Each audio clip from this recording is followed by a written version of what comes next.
안녕하십니까. 저는 한가람고 2학년 담당하고 있는 강대 영어전문학원 김세진이라고 합니다. 지금부터 이번 2학기 중간고사 시험 분석 드리도록 하겠습니다.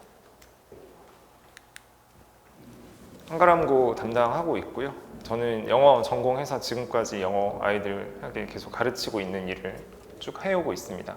그 다음에 제가 아이들에게 영어 공부에 대한 당위성, 대입에 대한, 입시에 대한 당위성을 심어주느라 제가 개별적으로 아이들에게 진학지도도 하고 있고 또 여러 과정 통해서 실전 경험도 많이 가지고 있습니다.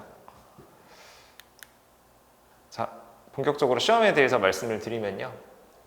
시험 범위는 기존의 이 한가람고 2학년 같이 보통 들어가는 정도의 범위가 포함이 됐고 교과서는 1개과 그 다음에 수특, 라이트, 영어 독해 연습에서 3개 강 이렇게 되면 지문이 한 30개 정도 됩니다. 그 다음에 추가 어법 자료라고 이제 어법 관련된 이제 문항 프린트로 학교에서 나오는 거 있고요.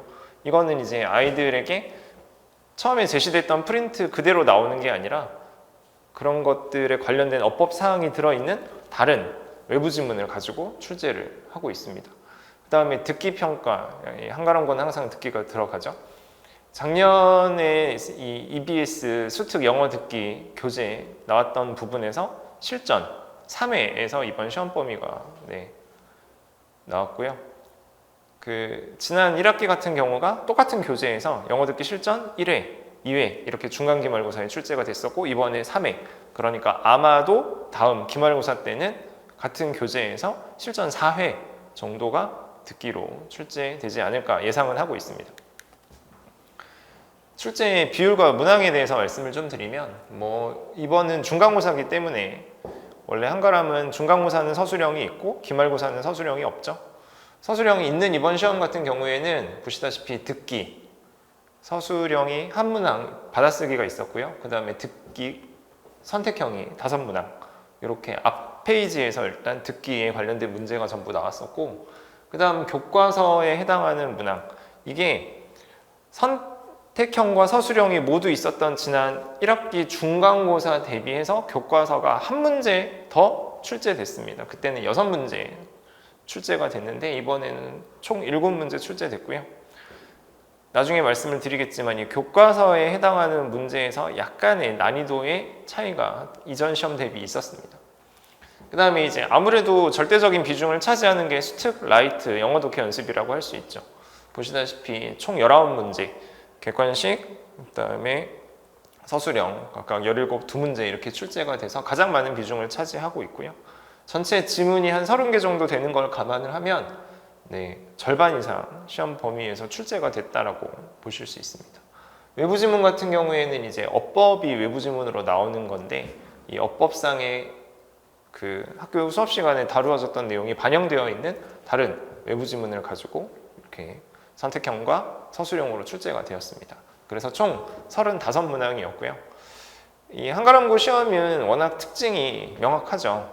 외부 지문 출제도 있기는 있지만 그것보다 이제 기본 아이들에게 공지되었던 시험 범위 내에 변형이 많이 이루어지는 편이고 게다가 문항수가 35문항으로 결코 적지 않습니다. 게다가 듣기까지 있는 걸 감안을 하면 아이들이 실제로 문제를 풀어낼 수 있는 시간이 좀 제한적이죠.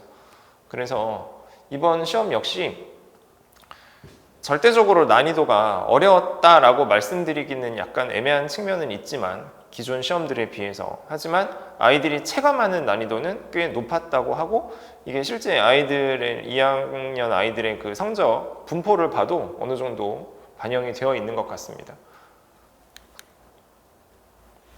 자, 먼저 이제 영역별 특징 우선 듣기에 대해서 말씀을 드리면요.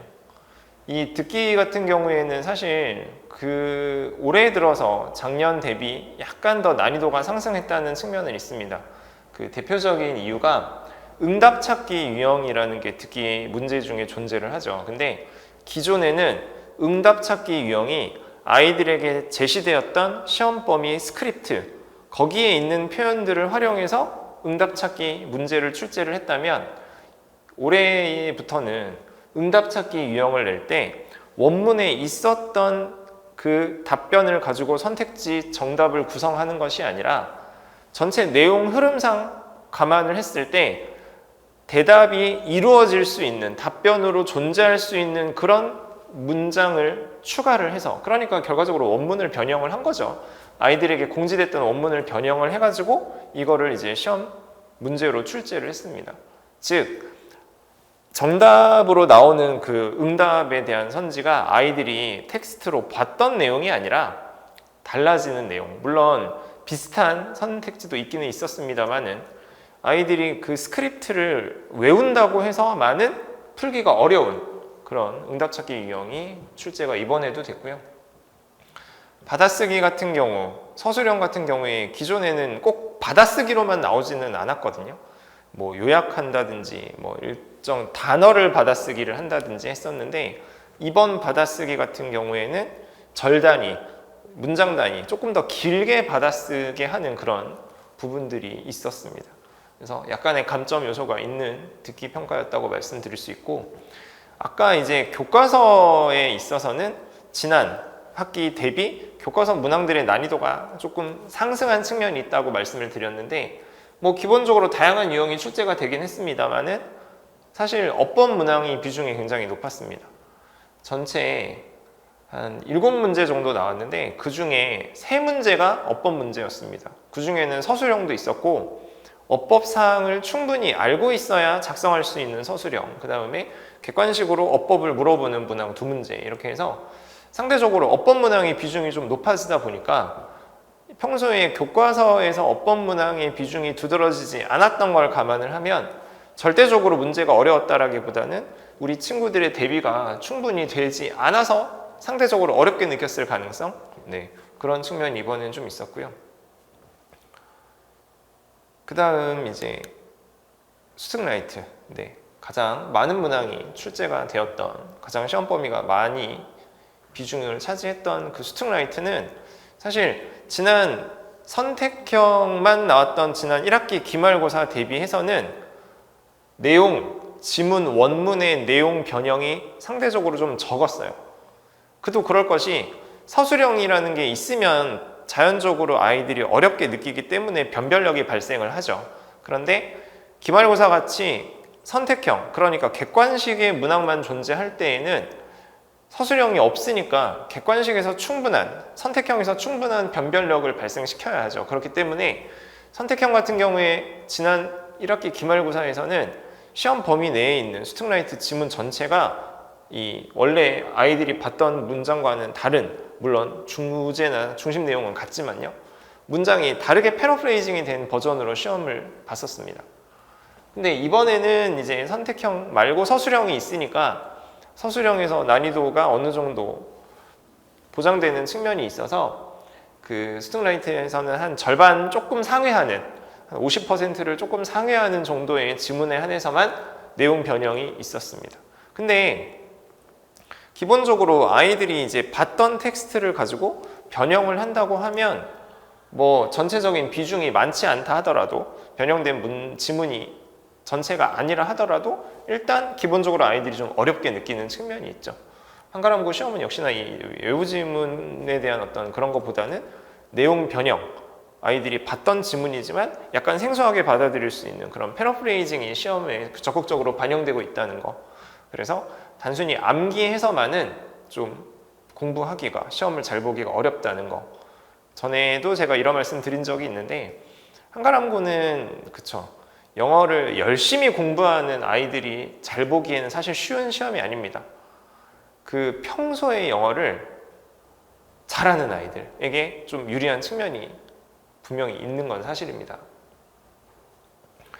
그리고 이렇게 변형이 많이 되기 때문에 사실 가르치는 저희 입장에서도 그 문제에 대해서 이렇게 적중을 시킨다라는 게 사실 쉽지는 않아요.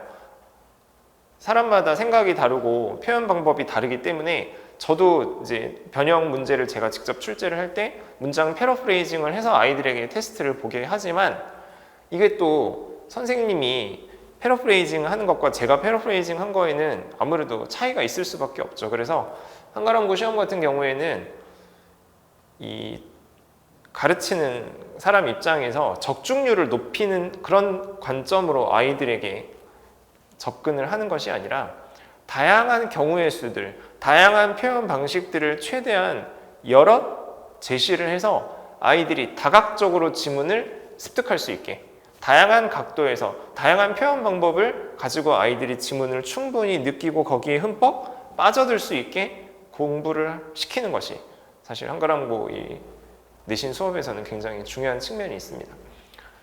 외부 지문 같은 경우에는 어법 문항이 나왔고요. 이게 이제 선택항이 좀 많아서 아이들이 고려해야 되는 것들이 좀 더 많고, 그건 이제 원래 한가람고 어법 문항의 특징이죠. 그리고 이게 이제 대체로 다 시험 마지막 번호에 몰려 있다 보니까 아이들이 좀 공부를 하기가, 그 문제를 잘 풀어내기가 어려운 측면은 있습니다. 시간의 압박이 분명히 있을 테니까요.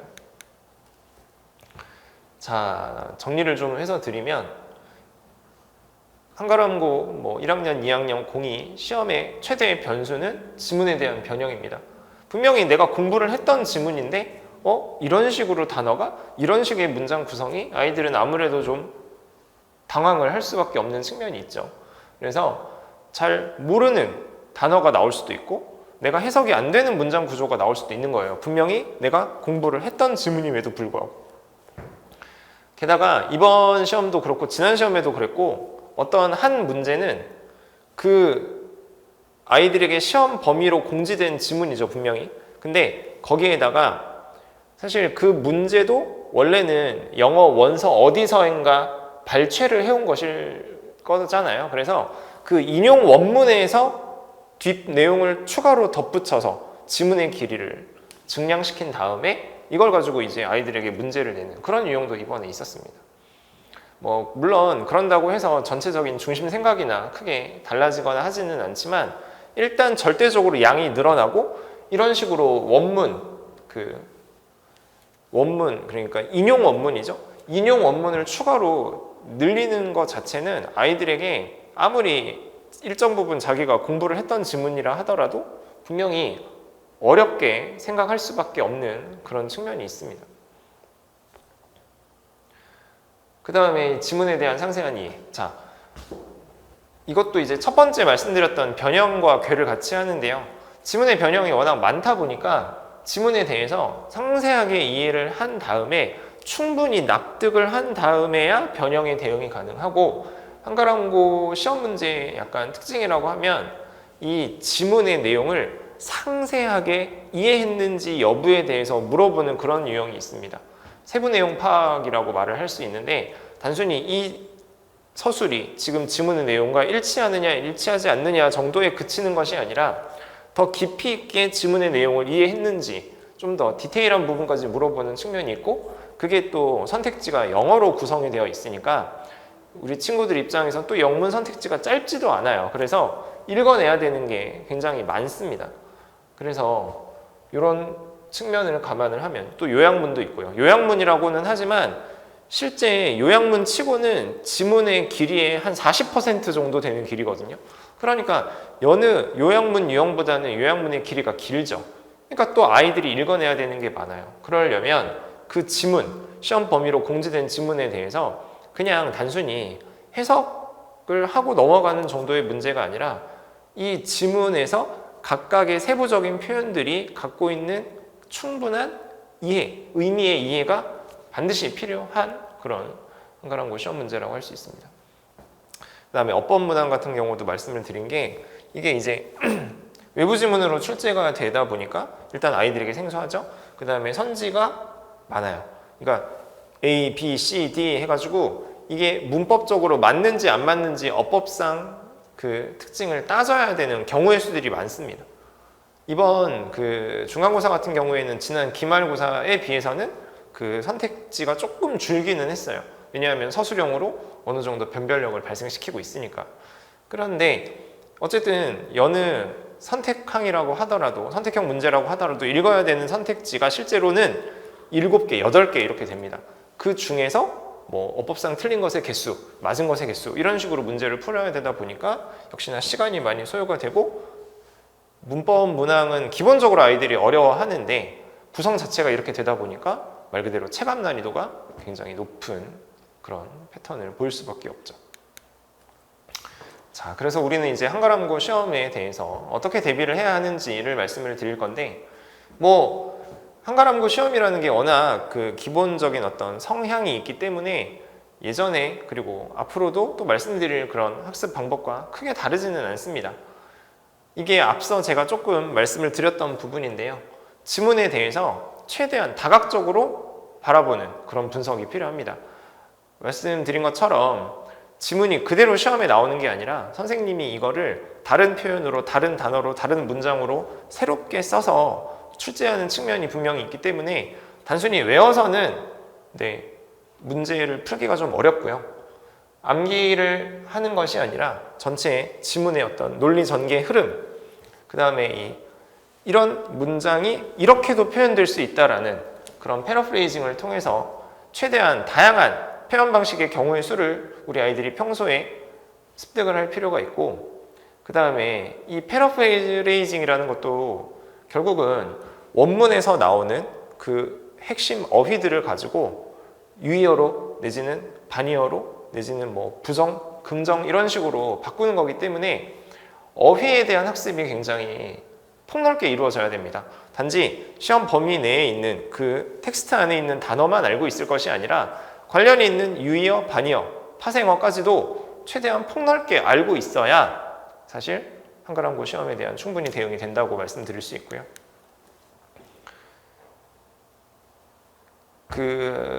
역시나 앞서서 말씀드렸던 게 한가람고 시험 문항들 중에는 굉장히 지문에 대해서 사소한 것까지 알고 있어야, 이해하고 있어야 풀 수 있는 내용 이해, 세부 내용 파악 관련 문항이 많습니다. 그래서 역시 패러프레이징 이야기를 안 할 수가 없는데, 결국 세부 내용 파악이라는 건 지문의 내용을 다른 방식으로 구성을 했을 때에도 아이들이 지문에 나오지 않은 내용들이 문제로 출제되었는지를 빠르게 찾아낼 수 있는 능력, 빠르게 텍스트를 읽어내야 되는 능력, 이런 것들이 시험에 필요하기 때문에 역시나 같은 지문 내용이라 하더라도 여러 가지 경우의 수로 표현이 이루어지고 그 안에서 디테일한 내용을 충분히 우리가 찾아내려면 각 문장이 지닌 본질적 의미, 이거는 단순히 해석이 되고 안 되고의 문제가 아니라, 그래서 이런 문장을 통해서 필자가 어떤 내용을 독자에게 전달하려고 했는지에 대해서 충분히 우리 친구들이 납득을 한 상태에서 시험 공부를 해야 합니다. 그리고 어법. 지금 이번에는 어법 문항이 그렇게 많지는 않았습니다. 교과서에서 어느 정도 나와주고 뒤에서 있기는 했지만, 이게 이제 기말고사 같이 선택형이 나오지 않는 시험에서는 어법 관련 문항의 수가 더 증가될 가능성이 있습니다. 변별력을 충분히 줘야 하기 때문이죠. 그렇기 때문에 어법에 대해서 뭐 다른 학교들처럼 주어진 텍스트 안에서 어법 변형이 이루어지는 게 아니라, 이 한가람고 같은 경우에는 어법 문항이 이제 텍스트로서 아이들에게 프린트로 전달이 되기는 했지만 사실상 어법에 관한 한 범위가 존재하지 않는다고 보면 됩니다.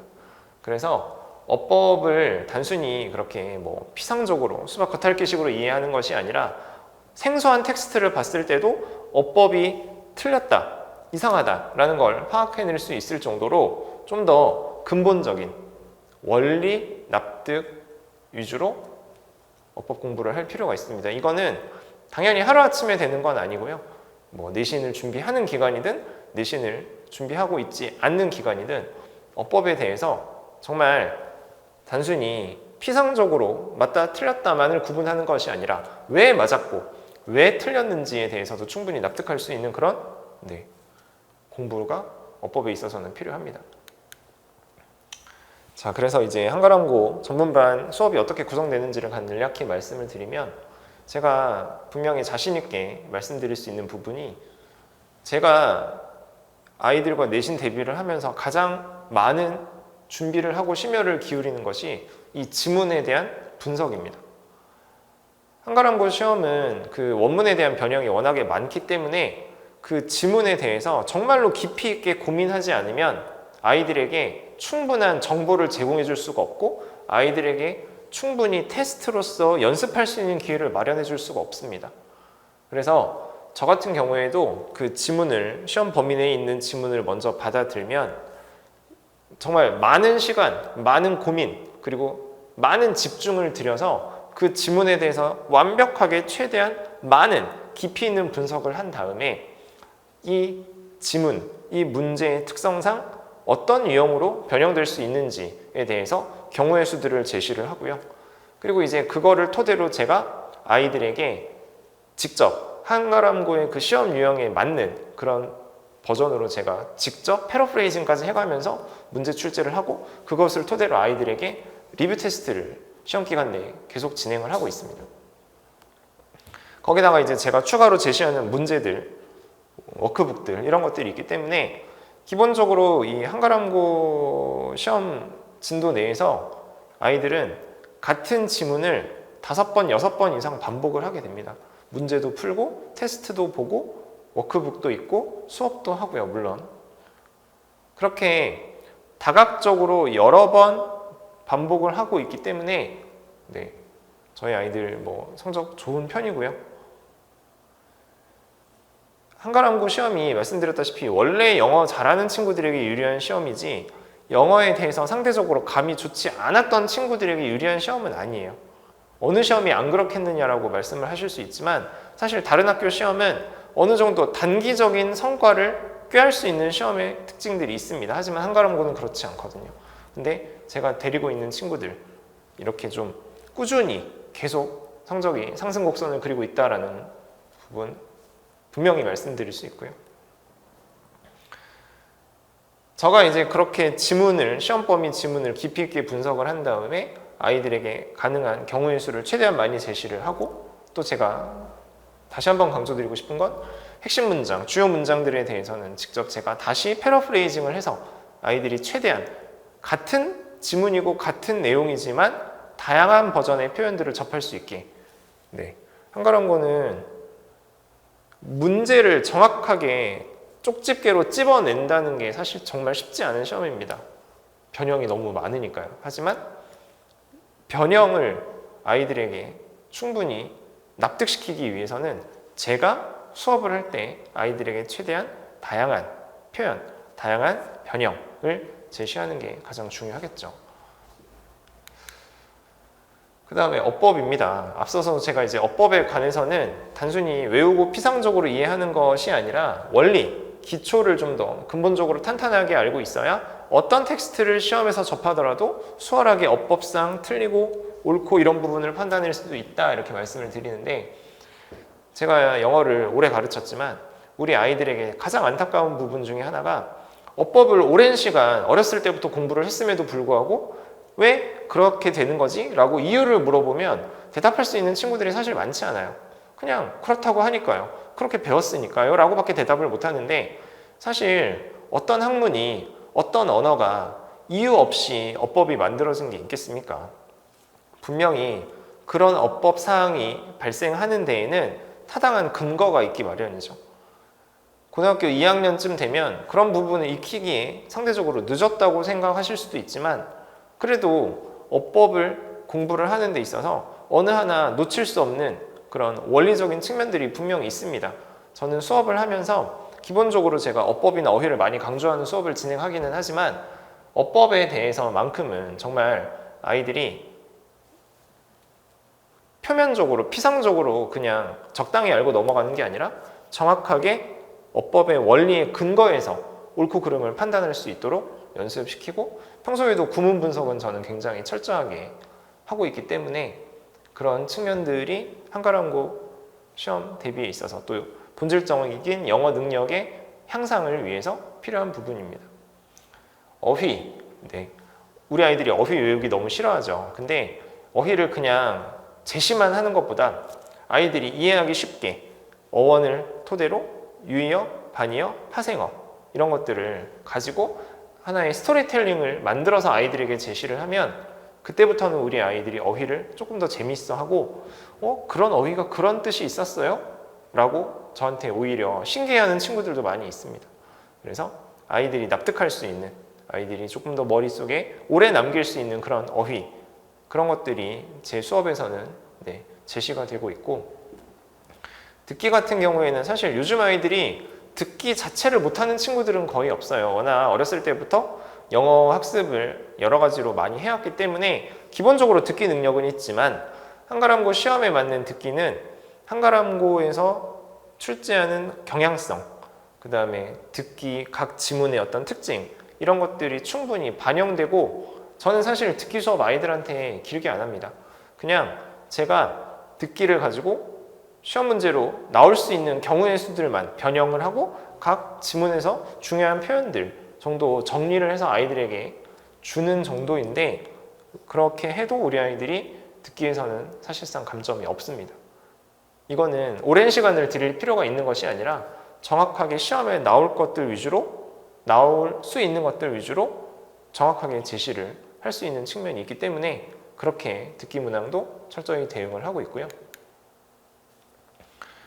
자, 제가 앞에서 시험 분석에 대한 지문을 분석하는 것에 대한 말씀을 드렸는데, 그렇게 분석을 하고 나면 우리 아이들은 그냥 사실 한 귀로 듣고 한 귀로 흘릴 가능성이 높죠. 그래서 저는 반드시 제가 수업에서 언급한 내용을 토대로 테스트를 봅니다. 제가 이제 테스트를 보는 것들은 역시나 한가람고 시험 특성에 맞춰진 제가 직접 출제한 문항들이고요. 어법 어휘에 대한 내용도 기본적으로 점검을 합니다. 그리고 전체적인 내용 구성이라든지, 그 다음에 당연히 시험 범위로 공지된 텍스트지만 제 입맛에 맞게, 한가람고 입맛에 맞게 텍스트 변형해서 패러프레이징한 문제로 진행을 하고요. 그 다음에 복습 노트, 우리 아이들 복습 너무 안 하니까 복습을 좀 할 수 있는 기회로 삼기 위한 노트 작성도 하고 있습니다.